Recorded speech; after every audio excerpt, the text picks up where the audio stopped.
మంచిదండి. ఆఖరి దినానికి వచ్చాం. సంతోషం. 6 రోజులు ఉన్నవాళ్ళు, మొదటి రోజు నుంచి ఇప్పటి వరకు ఉన్నవాళ్ళందరూ రైట్, బహుధన్యులు. మంచిదండి. ఈ 6 రోజులు ఏం నేర్చుకున్నారు అంటే చాలా సమాధానాలు ఉంటాయి. అలాగే కొన్ని జడ్జిమెంట్లు కూడా ఉంటాయి. ఆయన బాగా చెప్పారు, ఈయన బాగా చెప్పారు అని. మంచిది అనుకోండి, పర్వాలేదు. కానీ ఇవి మాత్రమే కాదు నేర్చుకోవాల్సింది. మీరు ఇక్కడ గ్రీటింగ్ చెప్పారు చూసారా, వీళ్ళు ఎవరన్నా వాక్యం చెప్పారా? 6 రోజుల్లో చెప్పలేదు. కానీ వాళ్ళు కూడా ఎవరు? సేవకులు. ఏం చేశారు? ఆ గేటు వాచ్మెన్ గాను కనబడి ఉంటాడు ఒక ఆయన, లేదా అక్కడ క్లీన్ చేస్తూ కనబడి ఉంటాడు, లేకపోతే వంట దగ్గర ఏదో సేవ చేస్తూ కనబడి ఉంటారు. స్టేజ్ మీద చెబుతున్న వాక్యమే కదా నేర్చుకోవడం. ఏం నేర్చుకోవాలి? స్టేజ్ వెనక జరుగుతున్నటువంటి సేవను కూడా నేర్చుకోండి. అందుకే ఈ సెమినార్లో మీరు చూడాల్సిన దృష్టి కేవలం దీని మీద మాత్రమే ఉండకూడదు. ఈ చుట్టూ జరుగుతున్నటువంటి వాతావరణం కూడా మీరు ఆలోచించండి. ఇక్కడ మాట్లాడుతున్న వాళ్ళు ఎంత కష్టపడుతున్నారో, ఇక్కడ మేము నిలబడి మాట్లాడడానికి అంతే కష్టపడుతున్న వాళ్ళు దీని వెనక ఉన్నారు. భోజనాలు బాగున్నాయా? సరే, బాగున్న రోజున ఏ రోజన్నా వంట చేసింది ఎవరు అని చెప్పి ఆయన దగ్గరికి వెళ్ళి ఫోటో తీసుకున్న వాళ్ళు, ఈరోజు వంట చేసింది ఎవరన్నా అని చెప్పి అడిగి ఫోటో తీసుకున్న వాళ్ళు,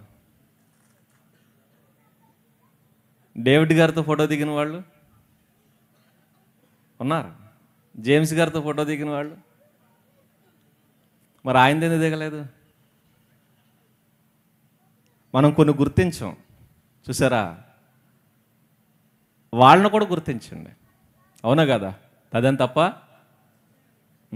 ఒకసారి ఆ రోజు వెళ్ళి, అన్న చాలా కష్టపడి మా కోసం ఏం చేశారు, ప్రేమతో వంట చేశారు, అద్భుతంగా ఉందని చెప్పి మీతో ఫోటో అంటే బాగుంటుందా బాగోద్దా? బాగుంటుంది. అలాగే ప్లేట్ శుభ్రంగా ఉంది మీరు భోంచేసేటప్పుడు, ఈ ప్లేట్ ఎవరు క్లీన్ చేశారని క్వశ్చన్ వచ్చిందా? ఇప్పుడు వాళ్ళ దగ్గరికి వెళ్ళామన్న ఫోటో ఏంటో అవి కనబడం మనకి కదా. అవి కూడా మనం తెలుసుకోవాలి. ఎందుకో తెలుసా? అవి కూడా మనం ఎప్పుడైతే తెలుసుకుంటామో ఆ పరిచర్య కూడా చేయడానికి మనం ఇంట్రెస్ట్ చూపిస్తాం. అందుకే ఎందుకు ఈ గ్రీటింగ్ చెప్పించారంటే, వీళ్ళందరూ సేవకులే. సేవకులైన వీళ్ళు ఏం చేశారు? బయట పరిచర్య చేశారు. పరిచర్యను నేర్చుకోండి. పరిచర్యను చాలా బాగా నేర్చుకోండి. అలాగే పరిచర్య చేస్తున్న వాళ్ళను కూడా ఏం చేయండి? ప్రేమించండి. వారి వలె మేము చేయాలని ట్రై చేయండి. అలాగే వాళ్ళని ప్రోత్సహించండి. ఎందుకంటే మాకు ఇక్కడికి వస్తే ఎన్నో బంధాలు దొరుకుతుంటాయి. మీకు ఈ సెమినార్కి వచ్చిన తర్వాత ఎవరితో ఫ్రెండ్షిప్ అయిందా? ఆత్మీయులతో బోడని స్నేహాలు మాకే దొరుకుతుంటారు స్పీకర్స్గా. ఈ సంవత్సరం తమ్ముడు డేవిడ్ గారు పాట రాశారు కదా సేవకుల కోసం. ఇంకా కొంతమంది సహోదరులు సేవకులు. ఇలా ఒక్కొక్క సంవత్సరం ఒక్కొక్క బంధం ఏర్పడుతూ ఉంటుంది. కొంతమంది ఓ సంవత్సరం వస్తారు, ఇంకో సంవత్సరం రారు. మరేంటో అర్థం కాదు. ప్రతి సంవత్సరం కనుక మీరు వస్తే సంవత్సరానికి మన బంధువులు ఏమైపోతారు? పెరుగుతారు. బంధువులు పెరుగుతారు, స్నేహితులు పెరుగుతారు. అందుకే అన్యాయపు సిరువు వలన మీరు ఏం చేయండి? స్నేహితులను సంపాదించుకోండి అని బైబిల్ చెప్తుంది. కాబట్టి అనేక మంది స్నేహితులు ఇక్కడ దొరుకుతారు. అలా ఎలాంటి స్నేహితులు తెలుసా? మనం మాట అన్నా పడతారు. మేము పైన ఉన్నాం చూడండి, మాకు లోకువ. ఎవరు లోకువ అనుకున్నారు? తమ్ముడు అధ్యక్షత వహిస్తున్నాడు చూసారా, సుధాకర్. తిడతాం అయినా నవ్వుతారు. పైగా మాకంటే ఎక్కువ చదువుకున్నవాడు, పైగా ఒక కాలేజీలో లెక్చరర్గాను ప్రిన్సిపల్గాను చేస్తున్నాడు. అలాంటి ఆయనటికి తిడతాం, కొడతాం, మా ఇష్టానుసారం చేస్తాం. అక్కడ శ్రీకాంత్ అని చెప్పి తమ్ముడు ఒక ఆయన ఉంటాడు, ఆయన అంతే.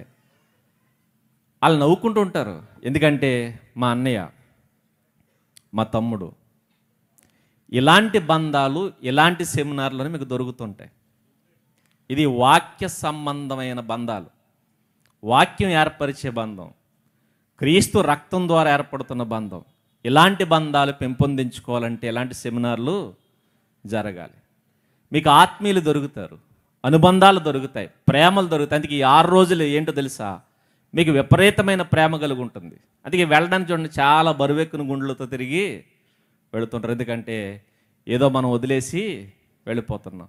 ఎక్కడికి వెళ్ళినా తిరిగి తొందరగా వెళ్ళిపోవాలనిపిస్తుంది, కానీ దేవుని దగ్గరకు వస్తే వెళ్ళిపోయేటప్పుడు బాధగా వెళుతూ ఉంటాం. కాబట్టి దేవుని సందులో సంతోషంగా గడపండి, సహోదర బంధాన్ని పెంచుకోండి, ఐక్యతను పెంచుకోండి. అలాగే ప్రతిదాన్ని గుర్తించండి, ప్రతి ఒక్కరితో ప్రేమ కలిగి జీవించాలని కోరుకుంటూ ఇన్న మాటలు ముగిస్తున్నాను.